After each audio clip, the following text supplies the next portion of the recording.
अब आप या ममता कहीं साहब छत्तीसगढ़ के विचारों को स्वर्ग सुनिए। हमारे जीवन में है। बस हमें जीवन जीने की कला आनी चाहिए कि घर परिवार में हम कैसे रहें, सास बहू में, देवरान जेठान में, भाई भाई में, पिता पुत्र में व्यवहार कैसा होना चाहिए। यदि आपस में हम प्रेम से रहते हैं, आपस में एक दूसरे के प्रति सेवा और सहयोग की भावना है, माता पिता के प्रति आदर सत्कार की भावना है, तो समझ लो कि हमारा घर स्वर्ग है। फिर कहीं बाहर स्वर्ग खोजने की आवश्यकता नहीं। लेकिन लोगों के अंदर यही गलत धारणा है कि ऊपर आकाश में स्वर्ग है, लेकिन आज तक किसी ने स्वर्ग को देखा नहीं। वहाँ कौन रहते हैं, कैसे रहते हैं और उनका जीवन यापन कैसे होता है, किसी ने देखा नहीं। केवल सुनी सुनाई बातों को लोग जो है विश्वास कर लेते हैं, और यही सबसे बड़ा अंधविश्वास है।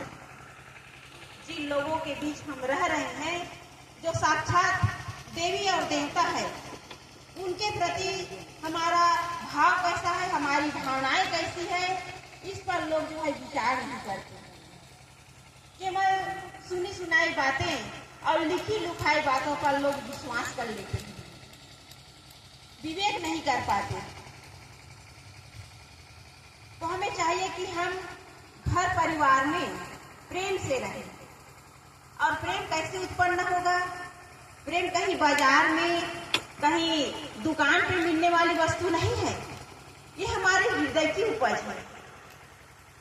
यदि हमारे अंदर निस्वार्थ भावना है, त्याग की भावना है, समर्पण की भावना है, तो समझ लो कि हमारे जीवन में प्रेम जो है उदय हो गया। बिना प्रेम के हम जीवन में सुख और शांति को हम अनुभव नहीं कर सकते, सुख और शांति का अनुभव नहीं कर सकते। हम रामायण को सुनते हैं, रामायण देखते भी हैं, रामायण का पाठ भी करवाते हैं, लेकिन रामायण से शिक्षा नहीं ले पाते। रामायण प्रेम की कहानी है, त्याग और समर्पण की कहानी है। क्या हम उनसे शिक्षा ले पा रहे हैं? यदि शिक्षा ले पाते तो आज हर घर में सीता पैदा होती, आज हर घर में भगवान राम पैदा होते, हर घर में दशरथ और कौशल्या माता पैदा होती, किसी के घर में कैकेयी और मंथरा पैदा न होते। घर घर में लड़ाई का कारण क्या है? मंथरा सबके दिमाग को, उनकी बुद्धि को भ्रमित करने वाली है। और ये मंथरा क्या है?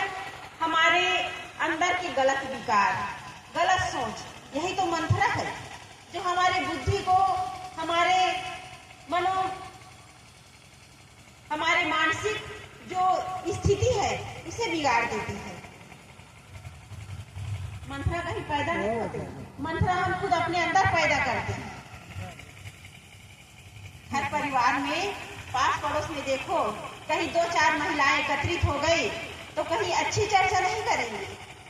किसी की बहू की निंदा, सास की निंदा, किसी की ननद की निंदा, पड़ोस की निंदा, ये निंदा, ये बुराई, ये आलोचना हम क्यों कर रहे हैं? गलत विचार के कारण।